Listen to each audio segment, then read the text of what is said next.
Funding for On Story is provided in part by the Alice Clayburgh Reynolds Foundation. Innovative funding since 1979. On Story, presented by Austin Film Festival. Welcome to a look behind the scenes of the creative process with some of the film industry's most prolific writers, directors, and producers, as well as a showcase of short films from the region's most promising filmmakers.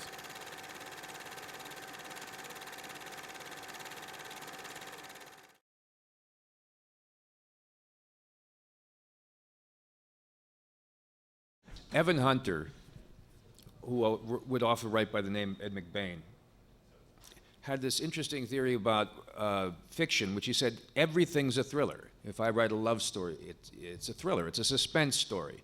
Because even if your suspense is, by the end, is the character gonna labor along under their denial and their, are they gonna protect themselves and wall off and wander from this unaffected and lose everything, or are they gonna get it? Are they gonna finally understand that they're in love? Are they gonna race to the airport? Are they gonna get to the airport in time to say I love you, or are they gonna miss that plane? So he felt that even in almost every story, for it to be a story, you have suspense over the outcome, and you must desperately wish for it to go one way or the other. If you're objectively watching a movie, say, could end this way, could end that way, I don't really care, then that's not really a good story, I think.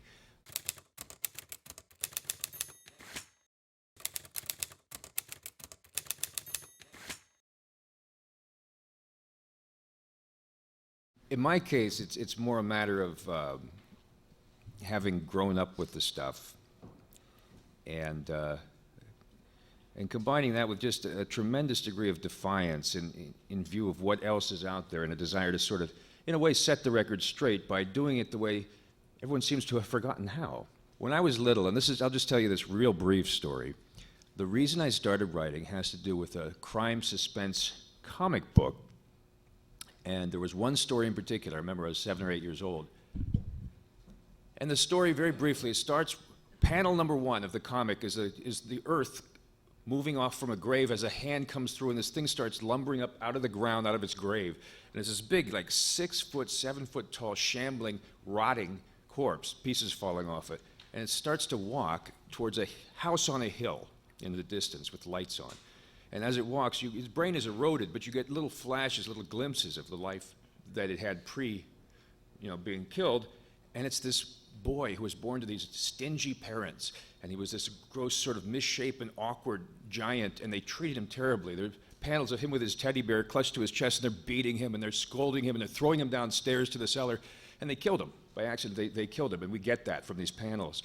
So he gets to the house, he opens the door, and the shambling thing comes in, and the mother comes out. She's older than she is, we see her, in the flashback, but it's her, and he shoves her, and she falls down the stairs and breaks her neck, and the father comes out with a shotgun, and there's a struggle, and he shoves, the gun goes off, and kills the father, and now the son, this sort of shambling zombie, stands there at the head of the stairs, and you think, well, he got his justice, right?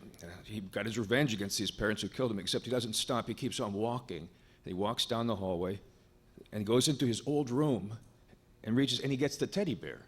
And that's why he came. And he goes back, and the last panel is him at his grave, pulling the dirt in over him, but now he's got the bear and he can sleep, and it's okay.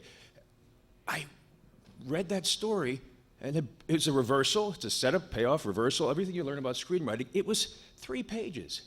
But when I saw how powerfully affecting 3 pages of a comic book could be, it sort of cemented for me that you can, within a sort of horror genre or crime or suspense genre, you can do marvels. And so for me, it was in the blood, basically. We're talking 7 years old, and I'm reading this comic book. Anyway, that's it, bye.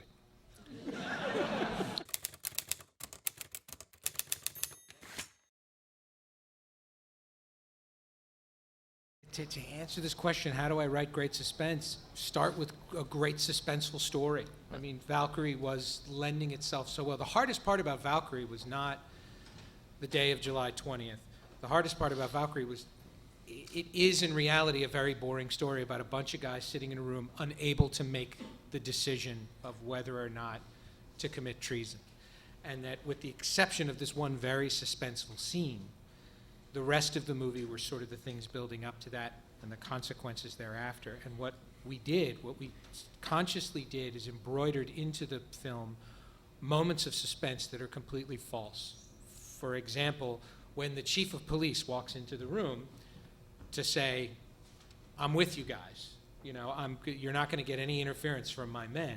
Instead of having the chief of police come in and sort of make it this, you push in on the chief of police as he's walking in with three guys and says, Colonel Stauffenberg? And of course, your assumption is that the next line is you're under arrest.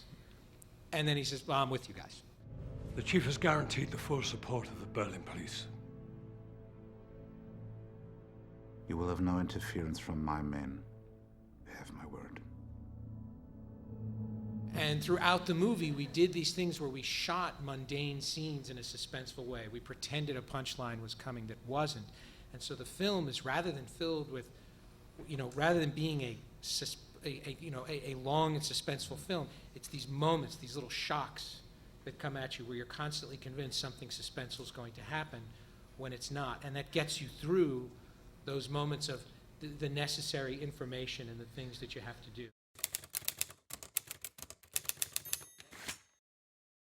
You know, it can be little things too. You know, did anybody see the original Poseidon Adventure?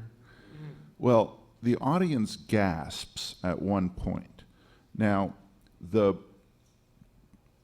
people are impaled. The boat turns over.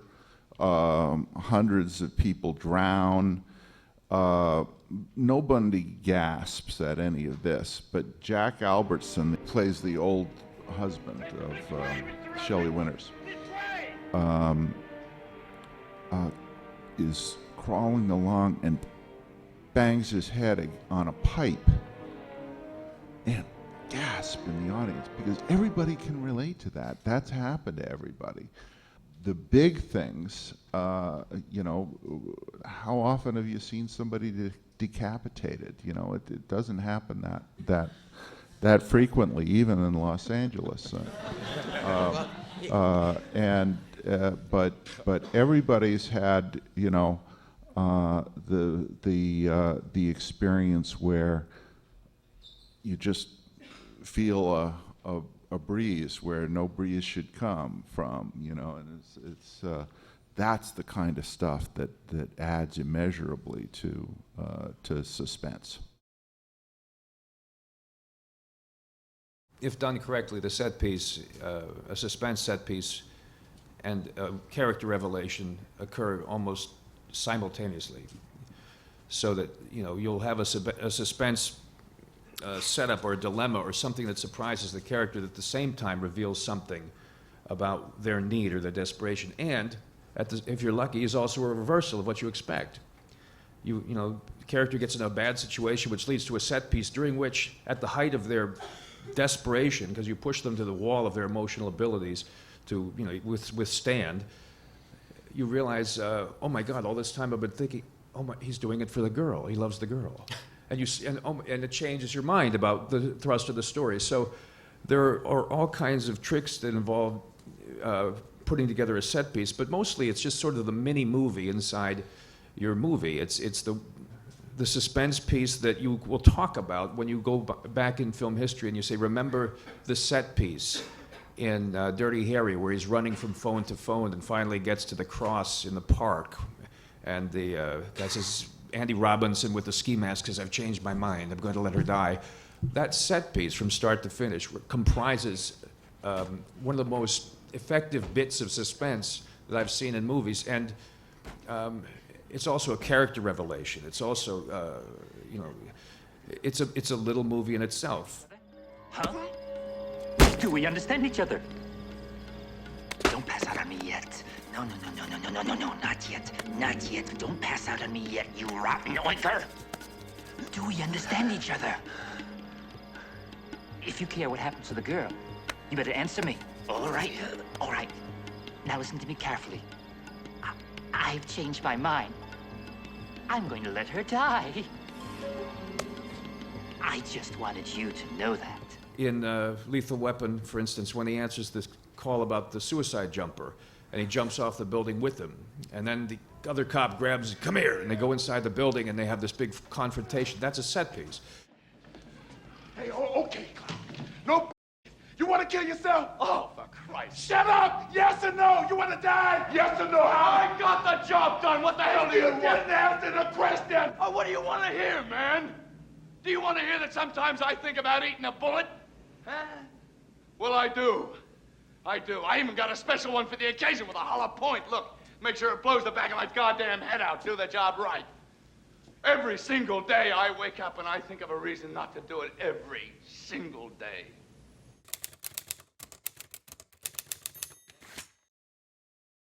Well, we wanted him to be seductive to the audience. We didn't want him to be the kind of evil that's easily dismissed in a movie.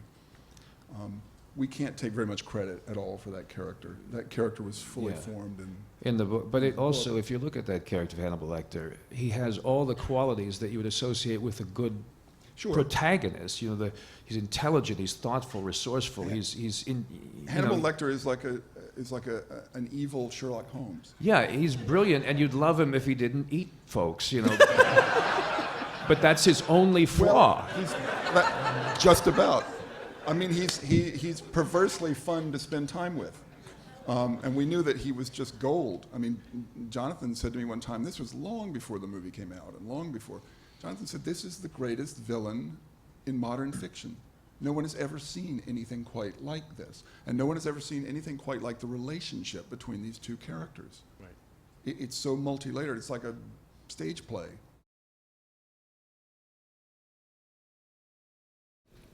We were not aware, for example, when we were on the set shooting the scene where Stauffenberg brings the bomb in, puts it under the table. One of the camera guys said, this is the Hitchcock thing. So what are you talking about? He goes, Hitchcock, he talks about, you put the bomb under the table and I'm not going to tell you, you're doing that thing. You're doing the Hitchcock thing. Like, we had never even thought of it as that. We just thought this is what happened on the day, and we were doing it. And what's really interesting about that sequence, there's an interesting, there are two bombs, and there's a whole idea about how two bombs are supposed to make it into the bag, and only one bomb does. And the scene where they're assembling the bombs, they were very clearly on the day assembling two bombs. No matter what we did to establish it visually, it slowed down the tension in the scene, editorially. And so John Ottman eventually cut the scene together, not really caring whether or not you registered that there were two bombs. John said it doesn't really matter, and that because the suspense came less from the actual facts and all of that stuff. John knew very much to adhere to the emotional clarity of the scene, and you can't underestimate editing when you're talking about suspense.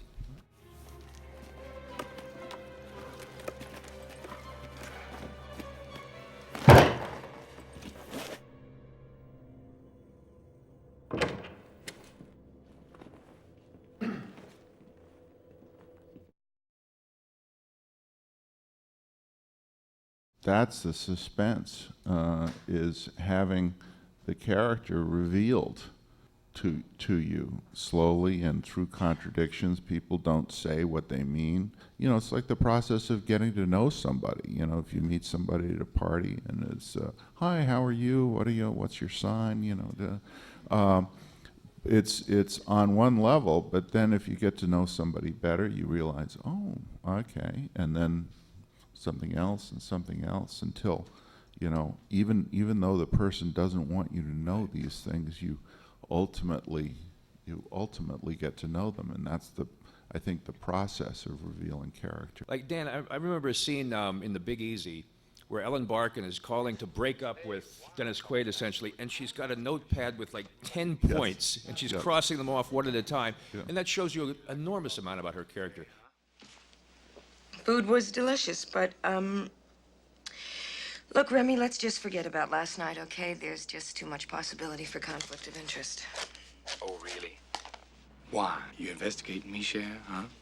Of course not, no. Then why don't I pick you up at 8? Don't be late, huh?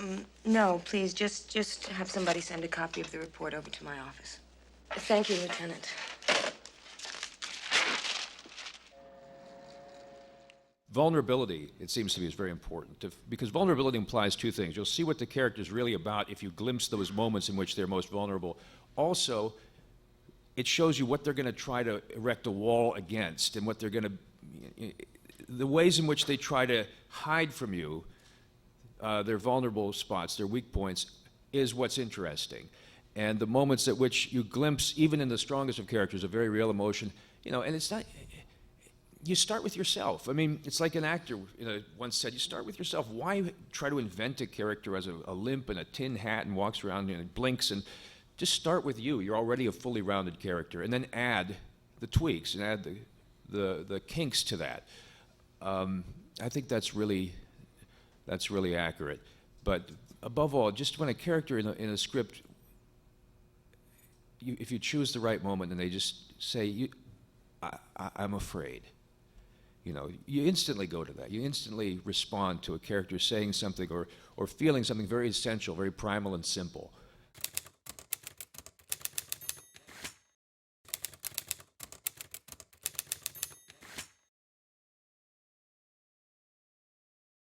Sort of the impetus or the thing that led to creating the project in the first place was sort of like I was acting as my own studio, and I gave myself sort of an assignment as a filmmaker. And in this case was a suspense thriller, and it had to be something that could be shot quickly. So I started thinking about thrillers and some things that I was looking at or that I've always been a fan of. Obviously Psycho, and then there's a poem from Poe called Annabelle Lee, where a man is sort of professing his love for his entombed lover, and he goes and visits her daily and spends time with her. And so you can sort of start to get a beat on where Psycho and that poem might intersect. And the other question I wanted to look at was, you know, what if the Norman Bates character, the person who's having this break with reality, had a moment of clarity and realized that they were crazy, and realized that their reality, their quote-unquote reality, was actually just a construct of their madness. What choice would they make then? Obviously, if they've created this reality, then it's to escape something or not deal with something in the actual, no quotation marks, reality. So would they willingly plunge themselves back into madness, or would they, because that's easier to deal with and that's where the thing is that they want, or would they accept reality and try to make right of the situation? I'm Jack Daniel Stanley, and this is my short film, Unawakening.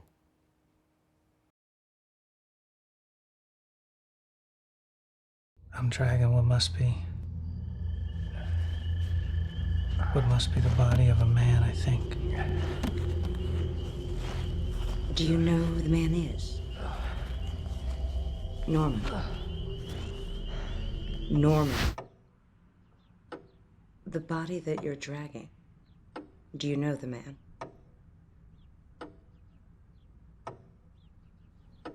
No. I don't think so, no. How long have you been having these false memories, these phantasms? A year, I think. Maybe. Can you remember any major changes in your life around that time? No. Anything around that time frame with your wife, maybe? I said no. Everything's the same. Everything will always stay the same.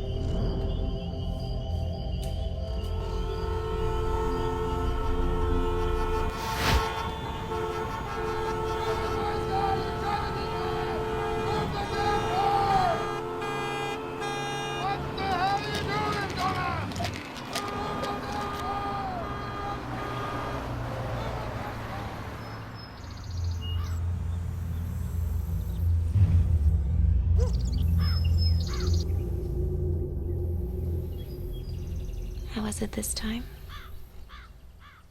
The same. Just talking mostly.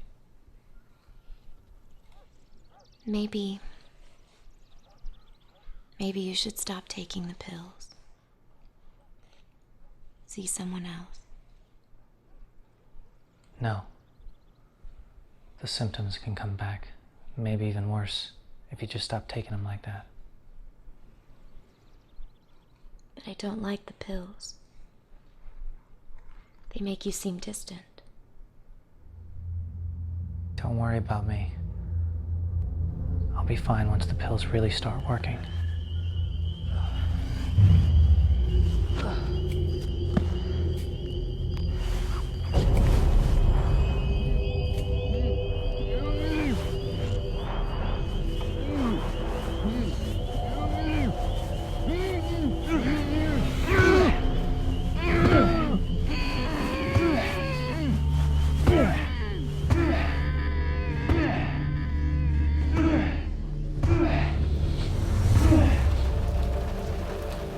I think he knows. So? He just stick his head in the sand. You'll call me when he leaves? No.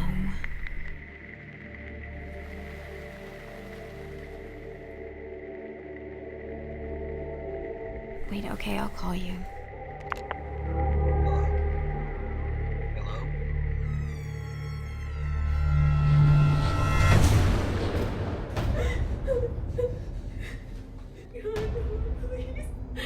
Look at him just standing there.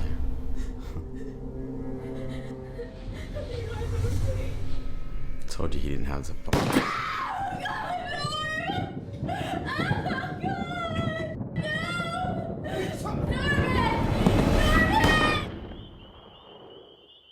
Annie!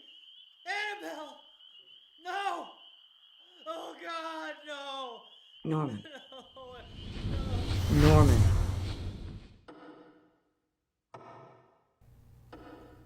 I feel like there's something that you want to tell me.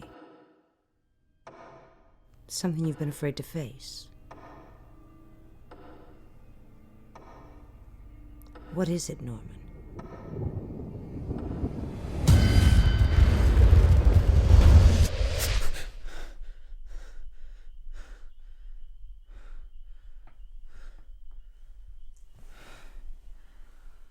Annie. Annie. Annabelle.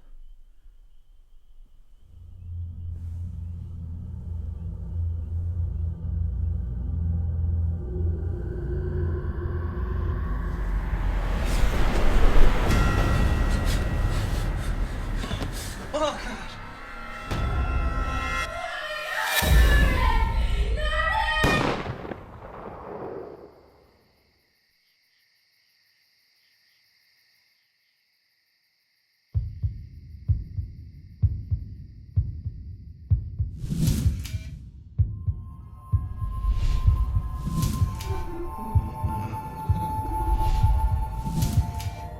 I don't like the pills.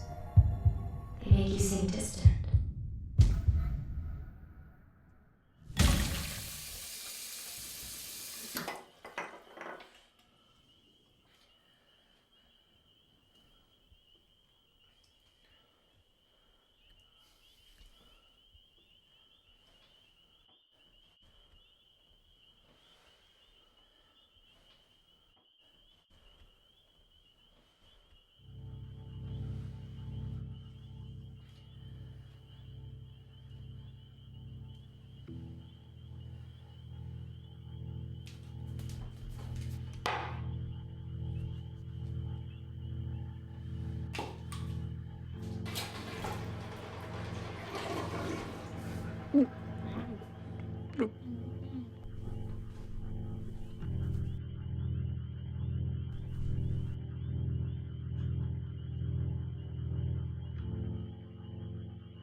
You were just here.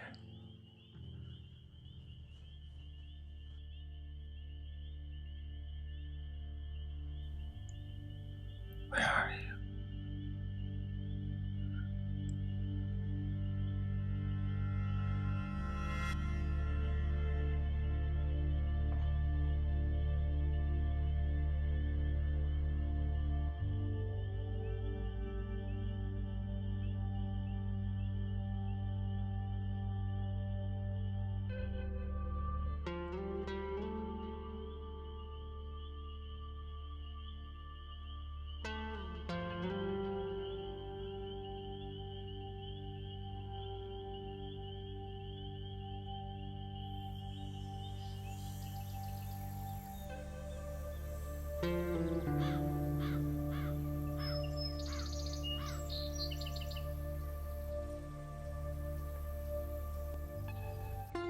Norm.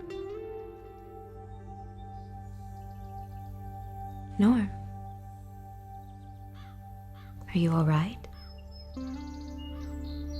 Yes. Everything's okay now.